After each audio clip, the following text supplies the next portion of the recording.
just 9 days, Greece experienced 6,400 earthquakes. Santorini is one of the most popular resort areas in Greece, with a population of 20,000 people. Out of them, 11,000 have already been evacuated. The scariest part is that all these beautiful white houses are built literally on a volcano. And here, near the island where the earthquakes occurred, there is another one. An underwater volcano. Greek scientists are skeptical about its eruption, but Turkish professor Ahmet Ercan writes that 3 out of 4 signs of an eruption have already occurred. If an eruption occurs, it could trigger a tsunami up to 25 meters high, flooding Greek resorts and coastal areas of Turkey. Satellite data has indeed recorded ground uplift. This indicates that the pressure beneath the volcano is increasing. You can't say that any ground uplift means there will be an eruption, but there is a risk, and it's better not to be there right now. Interestingly, at the same time, a swarm of earthquakes was also observed in the area of the Italian supervolcano Campi Flegrei. It seems like the planet is in turmoil. What's happening and what to expect is explained in this video. Well, this is my question for you. Overall, the question is yes, what is happening and what should we expect? I want us to look at it specifically through a higher perspective, because what's happening in Turkey is right where our acquaintances live. Of course, many people are interested in this right now. Listen, well, here again, when I bring up this topic, I always see the same thing, absolutely. So what's going on with climate change? Just recently, I wrote a text on this topic. What's going on with climate change? What's going on with the earthquakes? I see a lot of processes. So they just keep going at all levels, including the physical. And on a subtle level, they are in fact always ongoing. If it comes down to it, yes, just it will be objective. So earthquakes are always happening. If you take a map, earthquakes online, they are always happening all over the planet. But in recent years, there have indeed been more of them, and the climate has started to change. Let's tune in, for example, specifically to Turkey, to Greece, where everything is happening right now. What neat about that? There's an earthquake happening there almost every day now. Of course, there are also casualties. Yes. What exactly do you want to know? What about further? What's happening? What's the purpose of all this? Just briefly, right? And yes, where should we expect the next ones? How dangerous is all this? How global is it? Understand? If it's global. Look, all these processes, in terms of the Earth is a single organism, unified. So it's not like the Turks are to blame or someone else is. Here for such things, we often talk about what's called collective karma. Well, that is, yes, those people whose houses ended up like this. In these areas, whoever may have died, yes. To me, God willing, as they say, in those areas, yes, it's like their personal karma resonated with the planet's karma, more like that. But on a global scale, the planet, it is a single organism, and I can interpret that. It's literally a process of another energetic restructuring that's been going on for the last few centuries. To be honest, in all honesty, starting from the Middle Ages and beyond, there truly won't be a period of the birth of the Middle Ages. Indeed, there won't be, in fact. For people who are worried right now, whether it's you or me, they live there, just waiting it out, not leaving. What is this? I mean, it could shake things up and then it all spreads out. Yeah, maybe, like they all prophesy too, that pain will wash over the salon again, for such a whole, once again, every year up to the first one too. So it did come out. Is it something global or not to worry about? I'll say this, Greece will stand. Greece won't be destroyed to the ground. Turkey will stand. Turkey won't be destroyed to the ground. Exactly. That's 1,000%. Bali will stand. Bali won't be destroyed to the ground. 2,000%. Just 2,000 because we're currently filming this video on the island of Bali. We were looking into it because many people are talking now about Bali being flooded, tsunamis and other things. No. All kinds of rain. By the way, here in Bali, January was absolutely, as they say, unusual. There were really heavy downpours here. So the island was really flooded. And this hasn't happened for many years. At the same time, we see wildfires in California, which haven't happened in many years, in such a strong form. We're seeing earthquakes in Turkey and also in Greece and so on. So, again, we've now moved on. This year and the next few years, we've really entered a period of significant changes. Those very architects we've talked about many times, they're lifting the planet up, something like, or down. It's kind of like how an airplane takes off. You see, it doesn't take off just like that. It takes off in stages. And it lands in stages too. It's the same thing here. It's like a new step, a little bit of like calm. Then again, a new step, again, a calm at the level of pure physics energy. At the level of technically implementing these processes, it's just easier to do it than, as they say, to pull it up with a helicopter. That is, you pulled it out a little, it adapted to the new purity. I raised the frequency a bit and it adapted. And when you raise the frequency, various processes start at the level of physics. It's like the cleansing processes in raw food diets. Those who have tried raw food diets know that you add a little more raw food and right away you start getting pimples. Or something else pops up like a runny nose and mucus and all that stuff in your throat. Yes, it's the same thing here, but on a global scale. The planet is literally shaking because it's being pulled up a bit. Stretched, weighted, stretched, weighted. And when all these earthquakes happen, that's exactly the moment when we're being pulled up, so to speak. And then it will stabilize a little bit. And then up again, and then stabilize again. And in this mode, we will live for a while. Is it until the year 2030? No. More, right? More.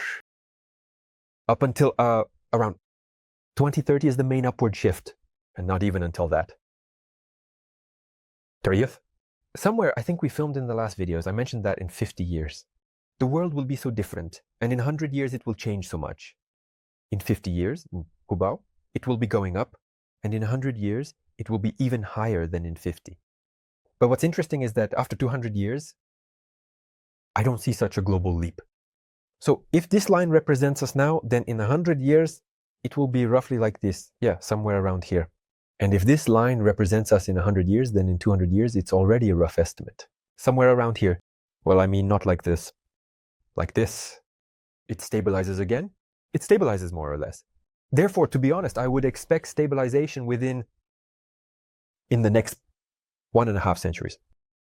So it turns out, if I understand myself correctly, that all these current events, even if they are really terrifying, won't lead, as many say, to the end of the world, right? A global cleansing of the planet where they will wipe us all out and so on. But still, here's the question. What do you think? Does it depend again, as usual, on those very branches of probability? Where if a person lives alone like this, they get caught up in these branches.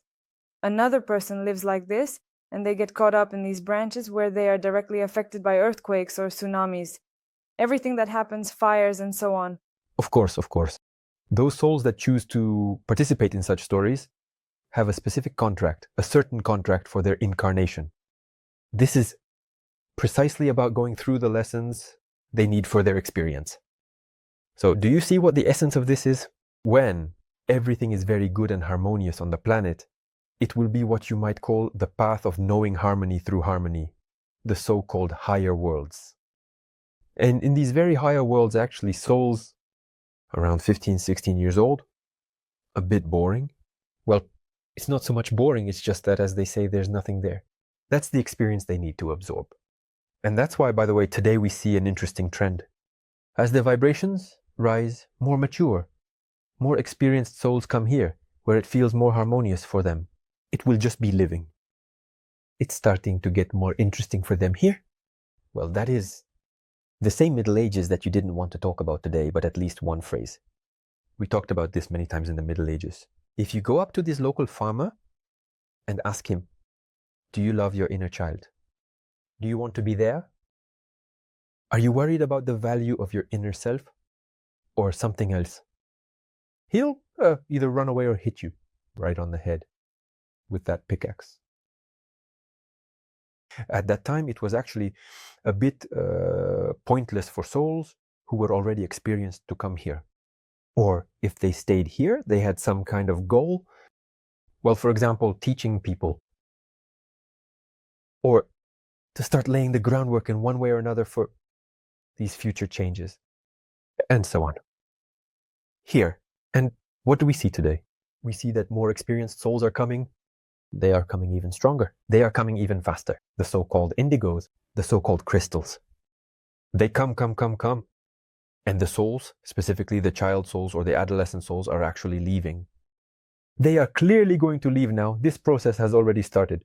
They will be leaving from here, including leaving. So, through these very cataclysms, through other things. Leaving where exactly? Leaving completely for other worlds. From the worlds of Earth, these post-mortem ones. You know what that's like? It seems like the server has been shut down and moved. It's conditional, I don't know. It just seems to me like there's a degradation happening, that the Earth is conditionally moving upwards. People who don't want to go up yet, they are going to lower worlds. In more interesting, pleasant, and understandable to them for their level. It's neither good nor bad. We don't need to judge them. No, of course, yes. They are just leaving. Well, that's their path. It's like, roughly speaking, that it's conditionally. The school went on. And then I decided, well, let's finish the last 10 grades externally. And some won't make it, some just really won't make it. He'll say, excuse me, but I'm going to that school where... Yeah, it's a school where they only work with externs, for example. Yes. Yeah, interesting.